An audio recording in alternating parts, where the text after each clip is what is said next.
Energy communities are a key concept to democratize energy consumption and empower the energy consumer. Marine, the concept is quite new. What more can be done in order to help energy communities reach their full potential?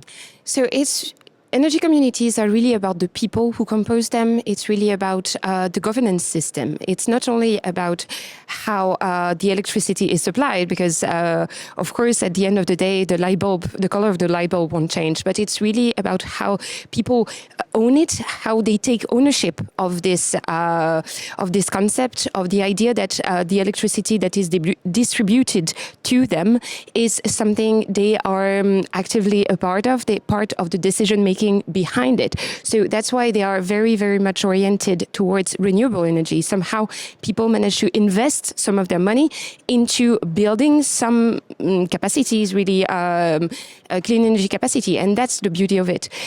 But there is still an enormous gap. The enormous gap is about the people who compose those energy communities, because for the time being, it's mostly men. Sorry, Yusuf. It's mostly well-educated people. So a huge part of the population, let's say most vulnerable population, women, but also people coming from different ethnic groups, they are not really represented into energy communities.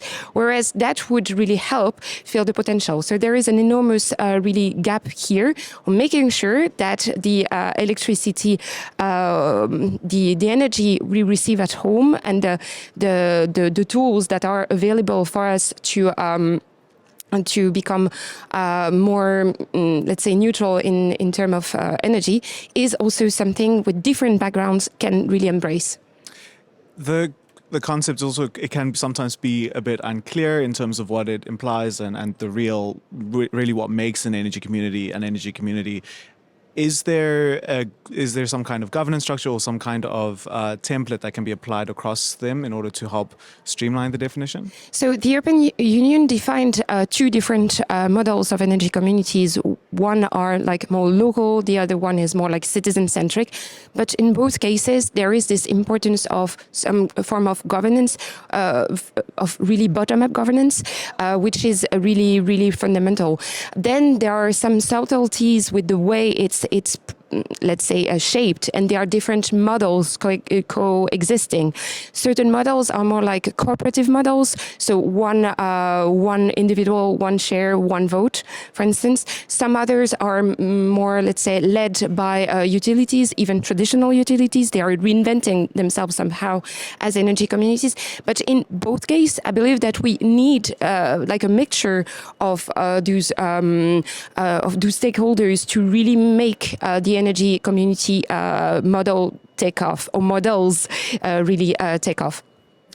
Going into 2024, what do you see being the key opportunities and challenges for the concept?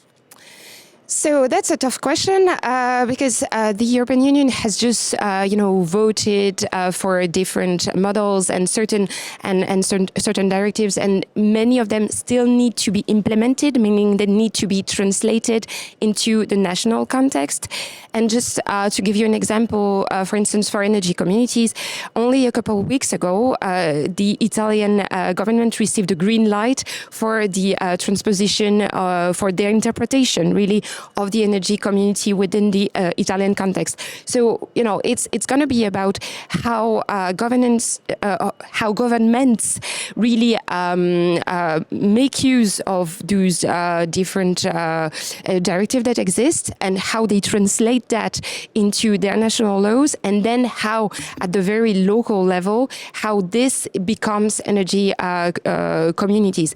But there is also another aspect that tends to be a bit overlooked, is the lack of skills, the lack of capacity from the different players to know how to implement really those energy communities. So that's why we really need maybe national task force, if you want, to build up those energy communities and make sure that they make a difference for the people living in Europe and maybe elsewhere as well. Thank you so much for sharing your insights, Marine. Thank you. For the latest insights and to keep updated with the energy transition, make sure to join the Enlit community.